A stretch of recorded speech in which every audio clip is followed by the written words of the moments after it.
Good morning, and thank you for joining us today. My name is David Talbot, Managing Director and Head of Research at Red Cloud Securities. I am thrilled to be hosting my very first Red Cloud seminar today, with a couple from industry that I've known for about 20 years now. We will hear from CanAlaska Uranium Management, including Peter Dazzler, President and CEO, and Corey Bellick, Chief Operating Officer. During today's webinar, Peter will first provide an introduction and update.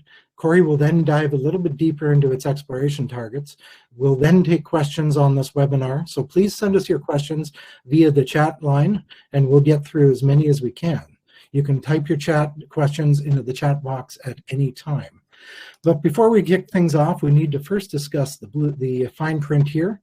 During this CanAlaska webinar, forward-looking statements may be made. I would direct listeners to the forward-looking statements outlined on page 2 in the CanAlaska corporate presentation. That can be found on the company's website, canalaska.com. For Red Cloud Securities, Inc., I would highlight this webinar is for information purposes only. It should not be considered a solicitation or a recommendation to buy or sell securities. We note that this call does not consider the particular situation or needs of individual investors. Participants should rely on their own investigation and seek their own professional advice before investing. Please see our most recent research located on the Red Cloud website for specific disclosures on CanAlaska. But before Peter steps up, I would like to say a couple words. I've been closely covering the uranium sector since 2007, and I found that 2020 was one of the most interesting years yet. It was a great year for prices. We saw them rise 21% to the $30 per pound range. Fundamentals are ever improving, with 175 million pounds per year required by nuclear utilities, and that provides about 10% of global electricity demand. The US government is throwing its support behind its nuclear power industry, implementing a nuclear fuel reserve, tightening imports with the updated Russian suspension agreement, and the global nuclear renaissance continues, with 442 reactors in operation, 53 under construction, 98 planned, and 326 proposed.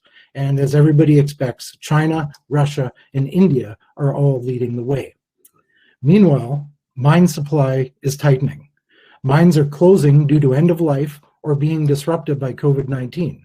It is estimated that mines will have produced 123 million pounds last year. That is down about 25 million pounds over the last couple of years. UxC mentioned last month that it expects a 10% increase in 2021, but that entirely depends on the duration of these COVID impacts. Secondary supplies have stepped in to fill the current uranium supply gap, but by 2022 and 2023, we see need for new mine production to come online.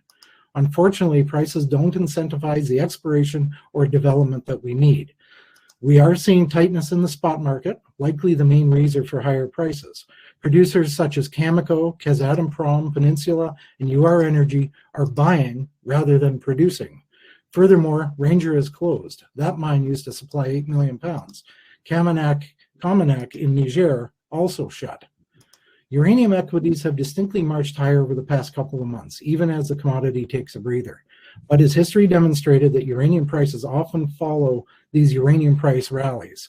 For leverage to rising uranium prices, we do believe investors should look to the uranium explorers and developers. CanAlaska Uranium is a double over the past 3 months, and it continues to focus on the Athabasca Basin of Saskatchewan, the most prolific uranium jurisdiction in the world. With that, I will now turn it over to Peter Dazzler to update our audience on CanAlaska Uranium.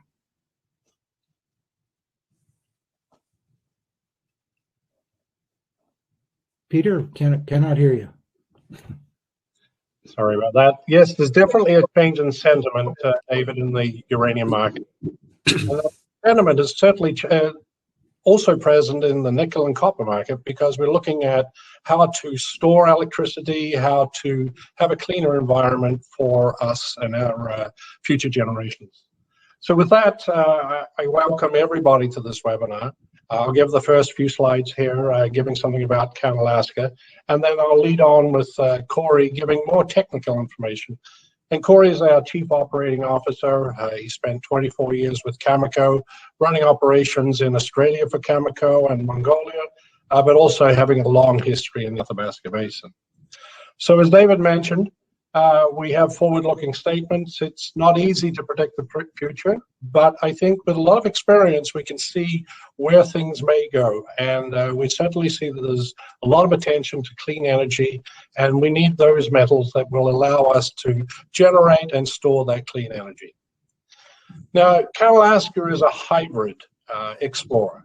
We not only do our own exploration, we go out there and find projects that are probably surplus to our needs, but we prepare those and do deals and bring in other companies so that we have multiple assets moving forward at the same time.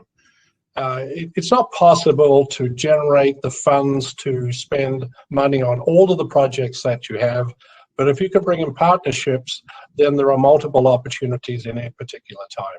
And right now we've got uranium opportunities, nickel opportunities, and we're in the field drilling on a copper opportunity. 2021 is going to be quite active for us. Right now there's drilling going on the Mouse Mountain project at Quesnel, just on $1 million program, about 2,000 meters of drilling. Waterbury, we're getting prepared for February to start our drill program on our Waterbury Uranium project, a nice project near the Cigar Lake mine. In March, April, we had planned for work on our nickel project, financed by Fiordland Minerals. That may be pushed a little bit later this summer, but the COVID has been disrupting that a little bit. But the key thing for this year will be our $2.5 million program at West McArthur, where we've already been hitting high-grade uranium. There's numerous other small things that will happen during the year. Look out for deals, look out for new project results as we go through. The business scenario is what got me into the uranium space 15 years ago. The blue dots are where we see the proliferation of new nuclear power plants. We're going to double that nuclear fleet over the next 10, 15, 20 years, maybe even more. But they don't have the sufficient supplies of uranium to supply those new nuclear power plants. As David says, we're down about 25%, 30% on supply right now, and there are more nuclear power plants being built every year. There's also game changers. You know, there's lots of other players in this business. We've got small modular reactors now, which are becoming very fashionable and actually very convenient. When I look at the amount of oil used to generate electricity in the north in Canada, the thousands of communities that have to have diesel supplies delivered, small modular reactors would certainly give a clean and much more responsible solution to the nuclear power needs. So coming through where we're located, all of our projects are in Canada. Mostly in Manitoba, a very good jurisdiction to work in the Thompson Nickel Belt, or further north, we've got a uranium project. And we have the Rutan Copper Zinc project, which we won't talk about today, but we'll mention our copper project in British Columbia, and I'll have Corey focus intently on the uranium projects in the Athabasca, because that's our key focus. So with that, ladies and gentlemen, I'll hand over to Corey Bielik, and he will give you a lot more technical information on our projects and where we're going. Thank you. Okay, thank you, Peter. Well, good morning, everyone from Canada. Yeah, so let's dive into one of our core assets here. That's our West McArthur project. We did a deal back in 2016 with Cameco to further the exploration along this really interesting corridor. Cameco had been working around the McArthur River area and discovered the Fox Lake deposit. It's 68 million pounds at 8%. And CanAlaska had the neighboring property that was part of that corridor, that mineralized corridor. So an obvious place to look. So over the last number of years, we've been successful in our 42 zone discovery in the Grid 5 area of the West McArthur project. It's along one of the most productive, let's call it, uranium corridors in the eastern Athabasca Basin. And here we've been successful drilling up to 8% uranium mineralization in the classic unconformity model. So again, it's close to McArthur, about 12 kilometers away, but really close to Cameco's Fox Lake discovery. Again, it's about 2 to 3 kilometers away. And what we did this last summer is went and looked at some old holes. And we've come up with an exploration corridor that really could further this 42 zone discovery out to the southwest, shown here in the white oval. So again, we're really excited about this. Again, we're hitting 8% grade uranium. It's open along strike for several kilometers, and all the indications look very, very positive for further discovery. So what does this 42 zone look like? Well, it's a large mineralizing event, akin to Cigar Lake or McArthur River deposits. Here we have comparables. We have the Eiffel Tower, just for scale, just for reference to our European audience. It's a large system. It extends 800, 900 meters up into the sandstone, shown here in pink, from the unconformity, or the older rocks in gray and pink below. Again, a very large system. To the right are the Cigar and McArthur systems, just for reference. Again, large alteration mineralizing systems associated with this event. This does look like a tier 1 uranium story. Again, just to relate it back to Cigar, Cigar Lake itself, from the unconformity, or where the deposit lies, to surface is about the height of the Eiffel Tower. Here on the right, you can see our 42 zone discovery extends at least twice that distance up into the sandstone. This is a large event. So there's a strategic opportunity here for CanAlaska and its investors. Cameco's Key Lake Mill takes the McArthur River ore, and it's about 80 kilometers away from Key Lake, and here we're only about 12 kilometers from McArthur. So there's good opportunity here that Cameco and Orano for Key Lake will need some feed, and they're going to be looking for it. So we have an opportunity to not only expand on their Fox Lake discovery, but also to find a tier 1 mineralized zone that could potentially fill the Key Lake mill. So we've been busy lately looking at new exploration opportunities. We've just talked about West McArthur, but we've been busy preparing Cree East to start again, but also we've been staking new land. In early 2020, we picked up new projects in the northeast part of the Athabasca Basin, just outside the basin boundary, which has analogs that we believe look like Eagle Point or Arrow, 2 very large basement type deposits. And all of these new exploration opportunities are available for funding. So if we look at the model that we're looking for in the Northeast Wollaston area, it's really Eagle Point. Again, Eagle Point itself is over 200 million pounds, but one of the zones just to the north of Eagle Point is 100 million pounds, and it's along a major structure. It's along the conductive basement lithologies. That's what you need in order to deposit these large basement ore zones. And geophysically, it shows up as an electromagnetic bright spot, shown here in pink on the left. If we look at the Arrow analog, it also has a large structure. It's with conductive lithologies, but it also has a gravity load associated with it. So we know the fingerprint of what an Eagle Point or Arrow type analog looks like. So we can use that to successfully pick up ground, but also to explore out of the basin boundaries. So why are these basement deposits important? Well, in the last number of years, Arrow at 300 million pounds has been in the news. Eagle Point itself is 200 million pounds, and these deposits go from surface down to depth of up to 1 kilometer. 3 deposits, RRR, Eagle Point, and Arrow, account for about 600 million pounds of uranium together. So these are very significant tier 1 type deposits. So if we look at our Northeast Wollaston area, we recognize an opportunity where the ground was open, but also perhaps there was an opportunity to pick up areas where either previous explorers had not been looking for that type of target, that being the Eagle Point or Arrow type target, or the work just wasn't carried through to the drilling stage. So here we can see that our Northeast Wollaston projects, there's 4, actually there's 5 now, with our Mcguire addition. The Watson, Warren, and Burrell and Kingston projects I'll focus on a little bit. They're about 60 kilometers away from Eagle Point Mine, which is close to the Rabbit Lake Mill, Cameco's Rabbit Lake Mill, and along the same trend as the Cigar Lake mine. So we're in the right space. We've got projections of the Collins Bay Fault, which is host to the Eagle Point deposit within these project areas. We've also got the Mcguire Fault, which has all the indications of a deep mineralizing event up around the Manitoba border in Saskatchewan, with significant mineralization associated with it. So we're in underexplored territory with what we believe is the right model. So if we look at the Watson project. So remember, we think we understand the fingerprints for Eagle Point and Arrow. Here we have two high priority target areas, conductivity anomalies associated, or EM bright spots associated with the gravity anomalies. So we've got two things happening here together. In addition to that, we've got 1.41% U3O8 in rock samples associated with one of these anomalies. None of these have been drill tested, and it's along the Collins Bay Fault system. So we're in the right space. Everything looks correct.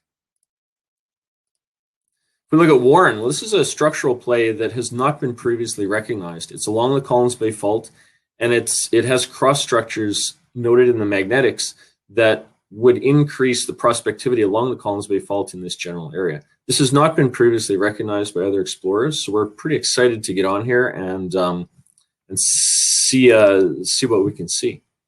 In Burrell, this is along the Mcguire Fault system.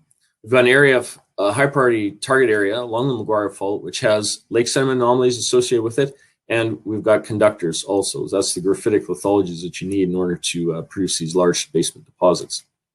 So again, all the right signposts. Kingston, a little bit further up the trend.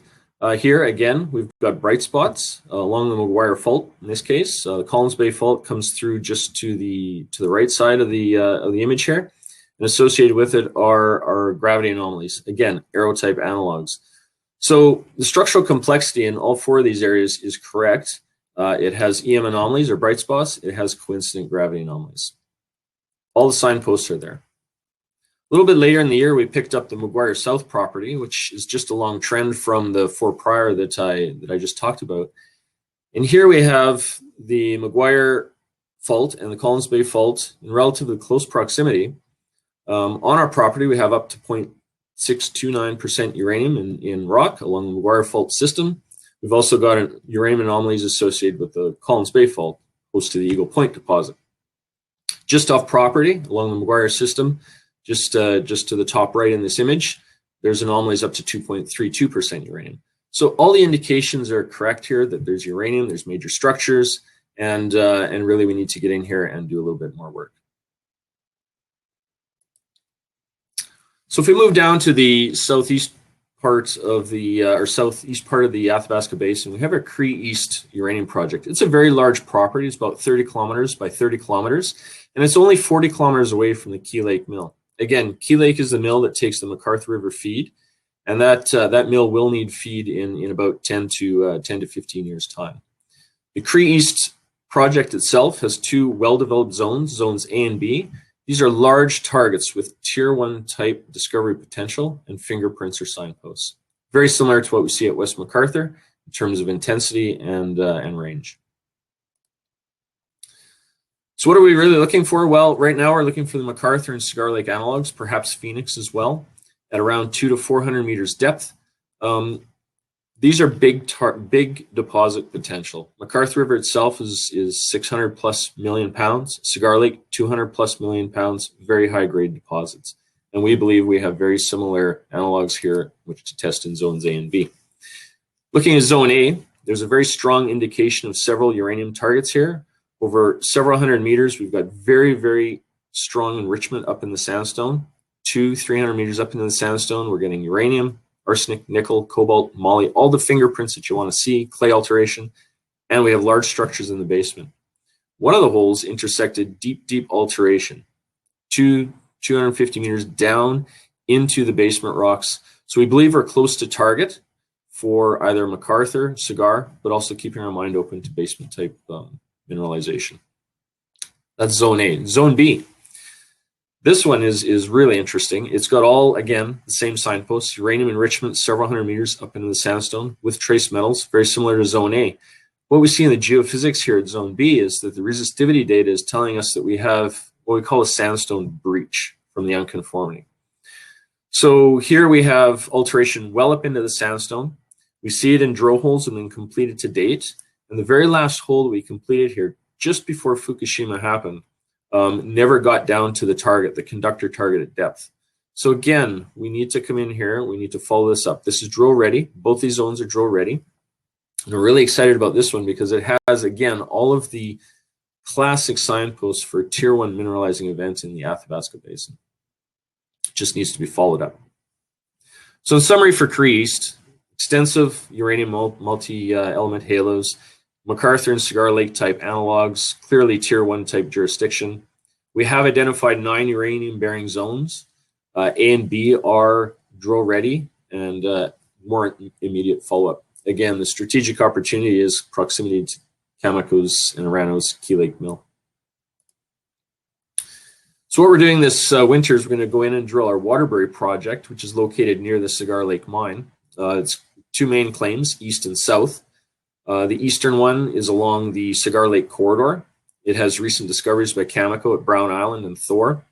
The Waterbury South project lies along the extension of the Rabbit Lake Fault, or the Collins Bay Fault system, really. So again, Eagle Point, Rabbit Lake type analogs. It's got discoveries such as Sand and Wolf Lake or Thorburn zones along its trace to the northeast. So again, we're in the right uranium bearing corridors, tier 1 type systems. So for Waterbury East, we're excited about this one because we have a resistivity anomaly shown here in bright colors that looks a lot like or even better than the mineralization on Cameco's side at Q11A down in the lower right, which had 1.8% uranium over 7+ meters. So again, we've got an anomaly that looks the same or better than what is associated with the Q11A mineralization on the Dawn Lake project. So this is one of our target areas. The 2 red circles represent 2 high priority drill target areas that we want to get at in March of this year.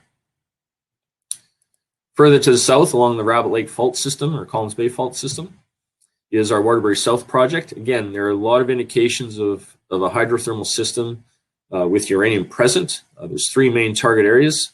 There's uranium in basement rocks already identified but not followed up. There's also enrichment and alteration in the sandstone in one of the holes that was lost several years ago. So I want to follow that up. And also there's a new anomaly, again, this resistivity breach that we talk about. So that's a representation of the fluids coming from the basement up into the sandstone, altering the rocks. That is a high quality target. Again, we want to get at this in March of this year. So in summary for the Waterbury projects, again, extensive uranium deposit corridors, both historically and recently. McArthur and Cigar Lake type analogs. It's in the eastern Athabasca, tier 1 type jurisdiction, tier 1 type fingerprints on each of these project areas, and they're drill ready. And we're going to try and do that in March. So part 2. Peter touched on the nickel story for CanAlaska and the down period for uranium. Project generation is part of what we do. So we turn to the nickel space. Again, probably a nice synergy with energy production, but also energy storage, that being nickel. You can see it in the news recently from Tesla or Elon Musk. He can't get enough nickel. He can't get enough batteries to do what he wants to do. So nickel is going to be important, and sulfide nickel, like what's produced in the Thompson Belt, is critical for clean battery technology. So the price has been moving up. The warehouse supply has been dropping. There's a lot of opportunity here in the nickel space. So why the Thompson Belt? Well, it's the 5th largest nickel jurisdiction out there, sulfide nickel, that is. It's a long belt, 250 kilometers, in length. A lot of deposits. We're situated with one of our target areas up just north of the Thompson mine and smelter, just 25 kilometers away. At the southern end of the belt, we're only several tens of kilometers away from the Bucko mine, which is a great place to be looking for high-grade nickel. So we did a drill program in 2019, drilled high-grade mineralization in our Manabridge project. And as Peter suggested, we're trying to drill on our strong project just north of Thompson, either in this winter or early in the summer. And that's our partnership with Fjordland, which is 30% owned by Mr. Robert Freeland. So in terms of the strong and Manabridge properties in the Thompson Belt, the strong property, we did a $9 million deal with Fjordland. And we're looking to advance that either in March, April of this year or early in the summer. On our Manabridge project, we bought the old nickel mine, the Manabridge nickel mine, which is adjacent to our properties. We have the on-trend mineralized zone as well. And that, again, that's what we drilled in early 2019. The targets at the Strong property, this is our option with Fjordland. These targets were developed in 2007. They're very large. They're Thompson-like. So we're looking at the right exploration space here for a Tier 1 sulfide nickel discovery, Tier 1 in the Thompson Belt. And it's only 25 kilometers away from Vale's smelter at Thompson, so strategically oriented along the main road. All the signposts are here. Most of these targets have never been touched with a drill hole. Again, new data in 2007 that was never followed up with drilling due to market conditions. We're getting an opportunity now to go out and test those. Our partner Fjordland is very impressed with the targets and looking forward to testing these. Thompson Nickel Belt at the southern end, the Manabridge area, again, past producing. On the right, you see a picture of the Manabridge mine, 1975. It's been reclaimed, but we do have the mineralized envelope and the mineralized trend off to the northeast covered with our claims. So there's strategic opportunity to buy what was left of the mine deposit and add that to our portfolio.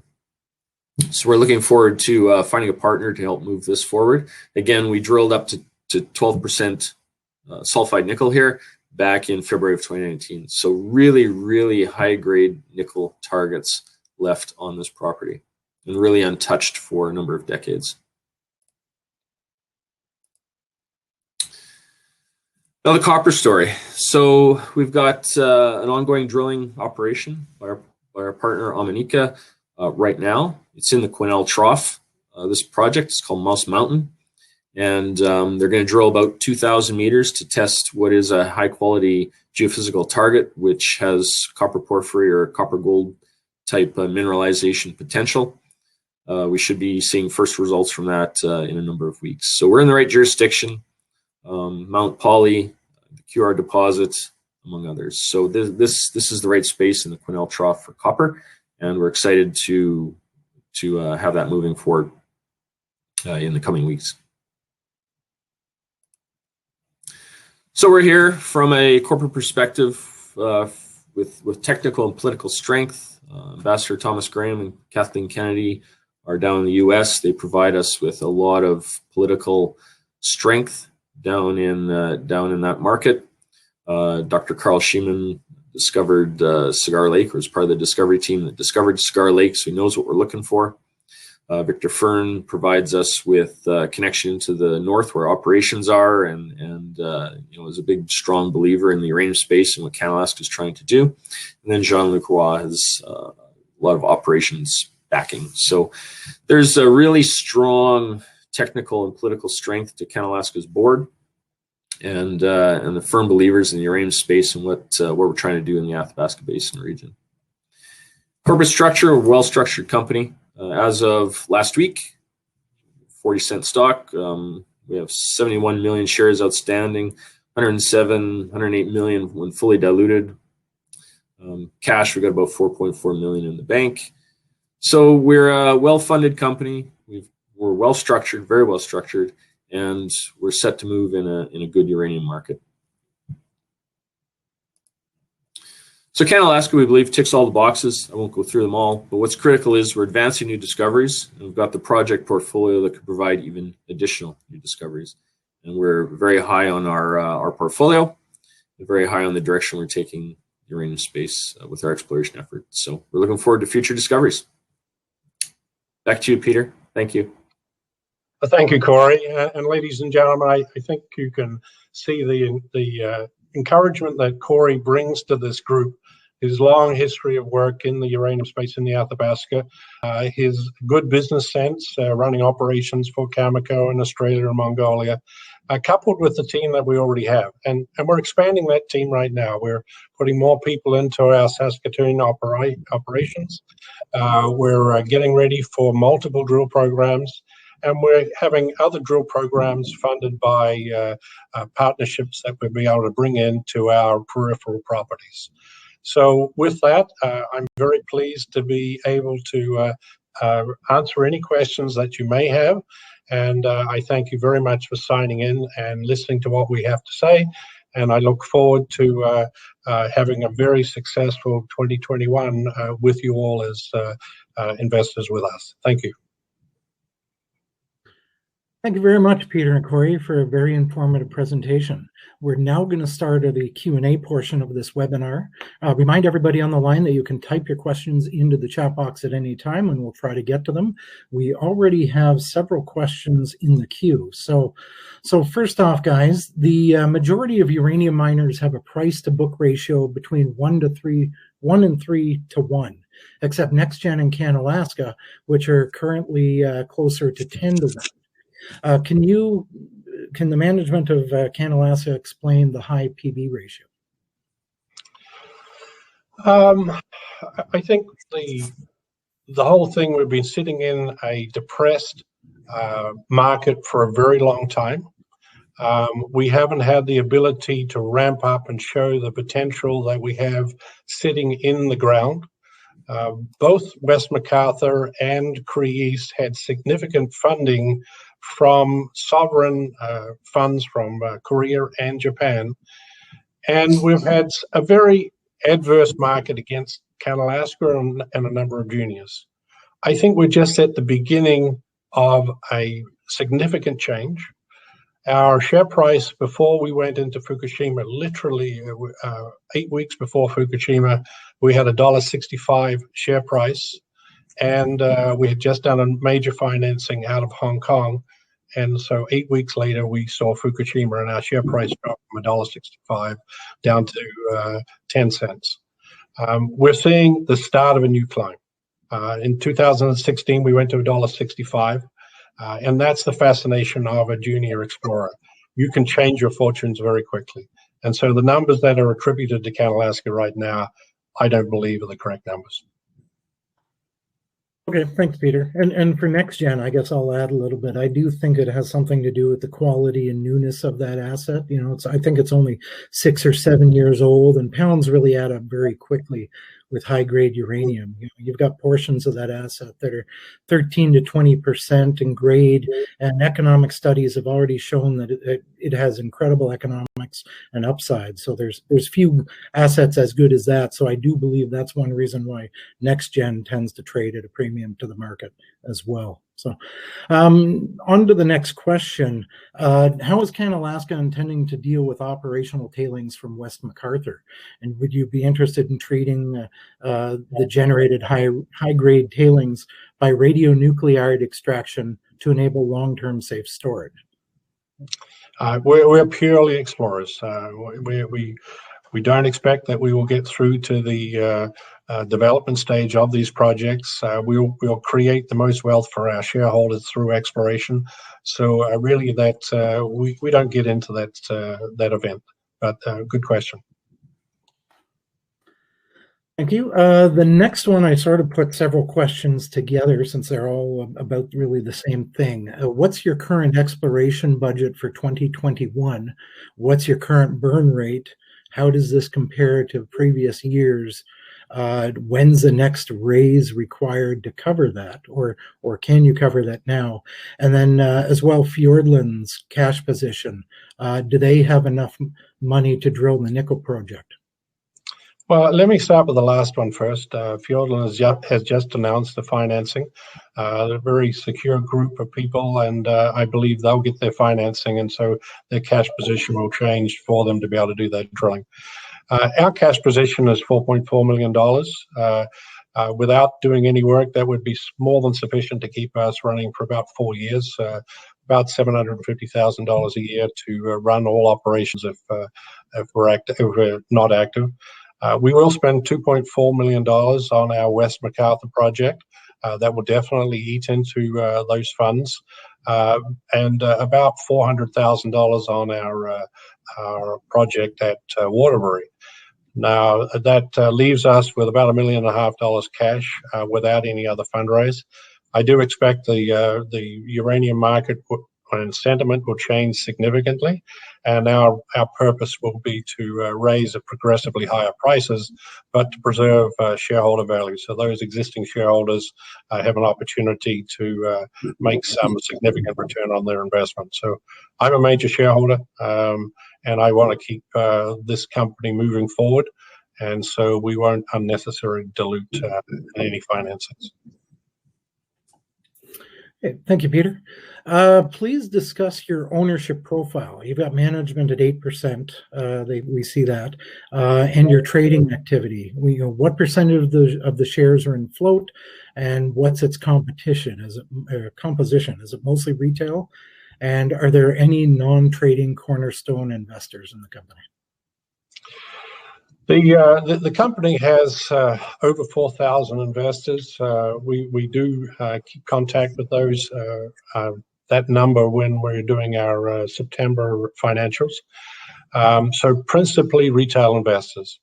The last financing we did, however, we did bring in two strategic uranium funds, and the one before that, one uranium fund, and I think there are long-term holders.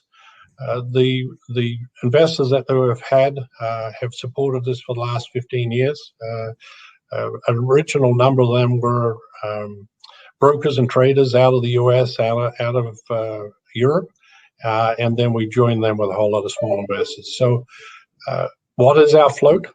Technically, we have 71 million shares out there, but we've seen our share price move substantially with 1 to 3 million shares trading. And I think you saw that just recently. We went from 25 cents to 50 cents with probably no more than 5 million shares trading. So very tightly held. People do understand the story of the uranium space prior to Fukushima, and they see the very, very large opportunities that we have in the Athabasca. So I think our upside is pretty good, and I'm happy. Okay, thank you. Next question is a little bit forward-looking. With all these projects in early stages, how do you see the projects unfolding in the next 1 to 3 years? And I think the question is really looking for exit strategy. For example, are you planning on selling projects for cash, issuing shares, building a mine, etc.? Well, our aim has always been to get the quickest money for our shareholders, and that's generally found after you make a significant discovery. We've been on the edge of these discoveries for some time. We do have significant mineralization and drill holes at West McArthur, but we also have the same thing happening over at Cree East. We're going on to our Waterbury project right now because we believe we drilled over the target back in 2006 with our drill holes that we did then. And I think that Waterbury target is very similar to what you see that ISO Energy is working with a little bit further to our west. And those projects are for sale. But any sale will return money to our shareholders and certainly significantly increase our profile on our share price. So we're explorers. Our job is to explore, find something, and move it on at the earliest opportunity for the maximum value. Okay, great. For the next one, need you to stick to public information here, but can you reveal if any of the large uranium funds, such as L2 Capital or Sachem Cove, have invested in CanAlaska? We have some very strategic groups around the world investing in us, and I can't give out names, but they're very. We do have some very strategic groups. Okay, thank you. And what are your specific goals for 2021? Oh, I think I'll let Corey answer that one. Well, our specific goals is really to move some of these projects forward. Waterbury's been sitting idle for a while. It has a really nice couple targets developed on it. So that's our focus for Q1. We want to move forward with the nickel space. Can that happen in late Q1, early Q2? We'll see. But most importantly, West McArthur and Cree East demand attention, and West McArthur in particular in the summer is lined up for a fairly healthy program. Again, the work that we did about 6 months ago, a little less perhaps in the summer, really developed and highlighted a corridor to the southwest of that 42 zone mineralization. I think that was an eye-opening event for us, and we're really excited to get back in there. We want to move that forward. You know, I always use the analogy of tiger by the tail. The hard part is getting that tail of these deposits, but once you get onto it, you really have to work to follow it up. And I think we're at that stage now where we've got some really exciting exploration space for West McArthur, and trying to push that forward. We'll continue to advance Northeast Wollaston, whether through a partnership or on our own, slowly, methodically. But the scenarios there really look like an Eagle Point or Arrow type analog. And you touched on the excitement around Arrow, for instance, David, and I think that's true. That is new exploration space around the perimeter of the basin that we believe has every indication that it can produce large deposits of high value. And it's probably been ignored for a number of decades since the discoveries of Cigar and McArthur, for instance. So we think we've got the eyes plucked out of that terrain to move forward, and we're excited to either bring in a partnership or advance it methodically ourselves. We'll see. Okay, great. Thank you, Corey. This question is probably for you as well. We hear a lot about basement-hosted deposits when discussing unconformity deposits. Exploration really never focused on this style of mineralization until perhaps 10 years ago. Does that pose a challenge or an opportunity for companies like CanAlaska? I think therein lies, as I touched just a second ago, that's the opportunity. So I think the early movers to recognize the same type of areas on the basin perimeter, or even within the basement, to be honest, but outside the margins of the basin, first movers are going to have the first opportunity to make those discoveries of these high value targets, because they have been essentially ignored since the discovery of Cigar and McArthur. And, you know, we're always mindful of it within the basin, but I think people don't either know or remember that the basin margin today is not the basin margin of 1 billion years ago when these deposits formed. The basin margin probably extended out into Manitoba, you know, 100, 150 kilometers in perimeter. So why not? Why not? Again, these are structural plays. So if you have the right structural scenario, you can have every opportunity to create these large deposits like Eagle Point and Arrow. And I think CanAlaska has done a very, very good job of going in and plucking out the best look-alike scenarios in probably, well, what is the world's best uranium district northeast of the basin margin. So it's exciting. Okay. And I'll add to that too. Corey's 8 years at Eagle Point gives him a tremendous insight to what is probably further out in the belt there. So I'm very excited about those opportunities. We're looking for partners to work with us on those so we can move them in tandem with everything else that we're doing. But we will have a team on it this summer. Yeah, well, that sort of leads into the next question, Peter. Other people's money. You've had a great track record of having other people spend money on your projects. At what point do you decide CanAlaska really needs to keep as much interest as it can in a project, at least for now, or are there any projects you really don't want to share given their potential? No, I want to keep all my babies there.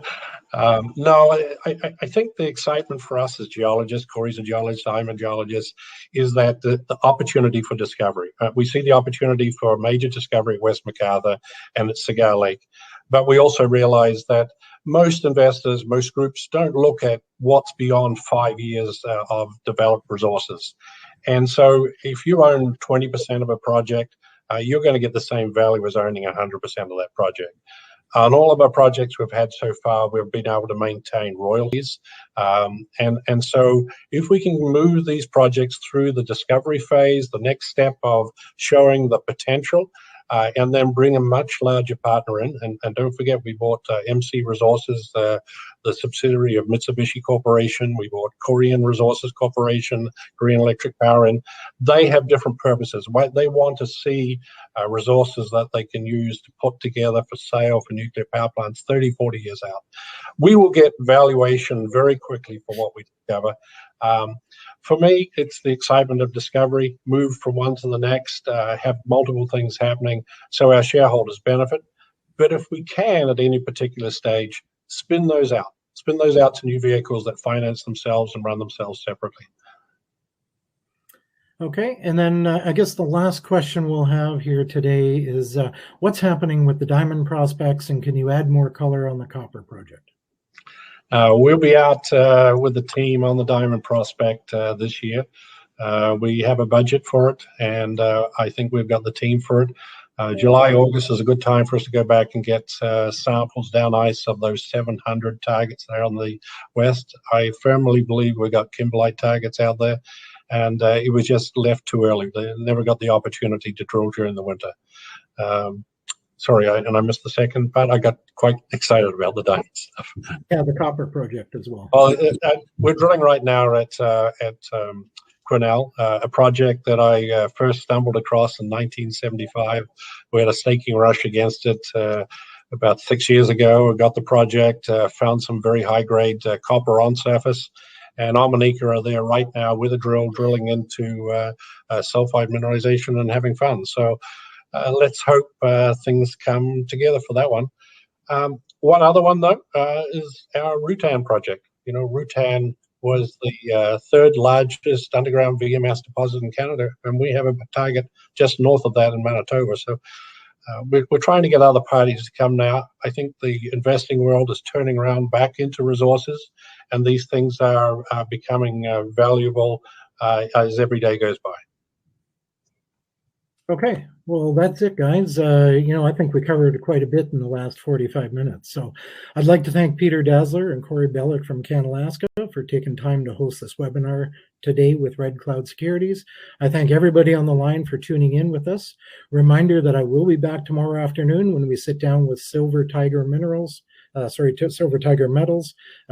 2nd at 2 p.m. Eastern. Have a great day, everyone. Thank you. That's great. Thank you very much, everybody, and thank you, Red Cloud, and thank you, David. You're quite welcome.